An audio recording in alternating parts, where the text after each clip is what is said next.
Serialization of Rebel with a Cause, Mark Twain's Hidden Memoirs, Chapter 3 of 78, Village and Household Slaves, 1840s. Chapter 3, Village and Household Slaves, 1840s. In those days and in that region, it was very common for families to own slaves. This was true even in Hannibal, which was situated just a mile west of the free state of Illinois, across the Mississippi River, and only 60 miles south of the Iowa border, another free state. And it was not just plantation owners or wealthy families who owned slaves. Even we, the Clemens family, by no means especially prosperous, were slaveholders. In my schoolboy days, I had no aversion to slavery. I was not aware that there was anything wrong about it. No one arraigned it in my hearing. The local paper said nothing against it. The local pulpit taught us that God approved it, that it was a holy thing. Yet, things I saw as I grew older began to cause me to view this thing differently. For example,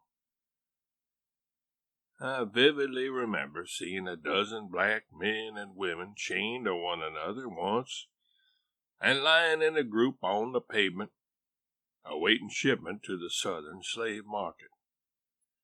Those were the saddest faces I have ever seen.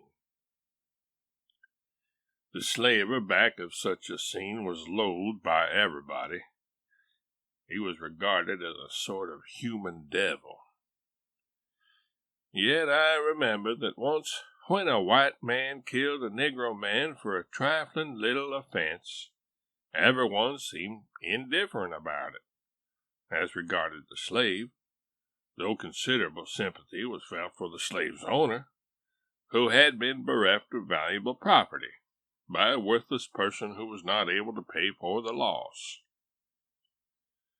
I would have been embarrassed to be in any way associated with that slaver.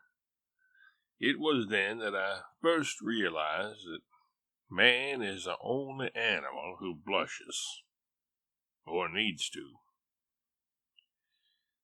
In particular, I remember a boy named Sandy, who was considered part of my family's property. I remember complaining about him once to my mother because he was always singing, constantly singing. I asked her to make him stop. My mother explained to me, though, that Sandy's singing was a way for him to keep his mind off his family.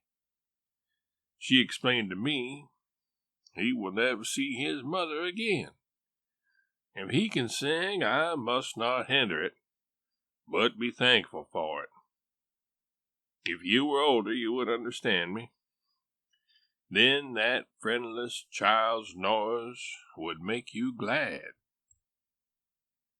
I also remember the slave woman who belonged to a neighboring family and what she did in 1845 when I was 9 years old.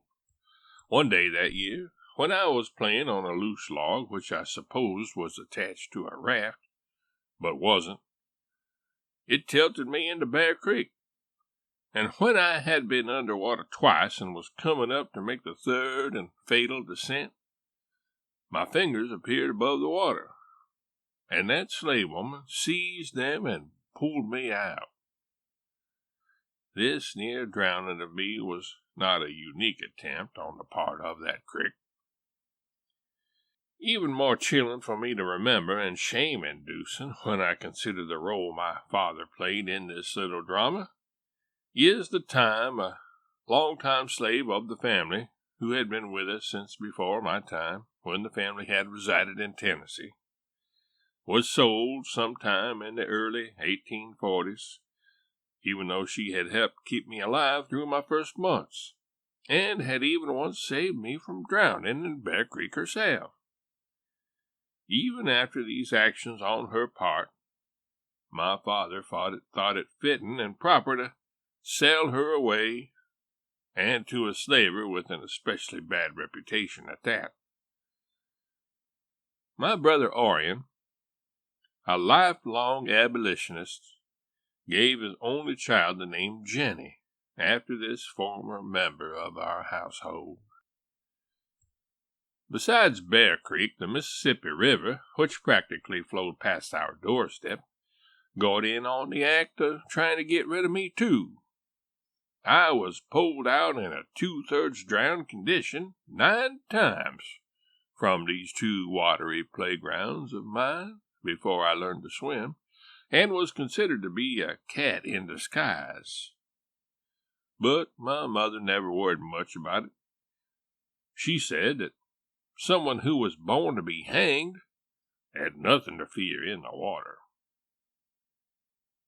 Editor's notes. In the adventures of Tom Sawyer, a young slave boy is in one scene singing a song, Buffalo Gals, that was very popular at the time, that is in the 1840s.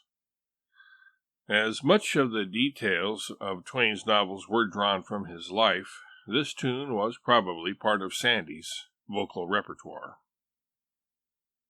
In September of 1841, Twain's father, John Marshall Clemens, was part of a jury that helped sentence James Burr, George Thompson, and Alanson Work to 12 years in prison. Their crime? Being abolitionists.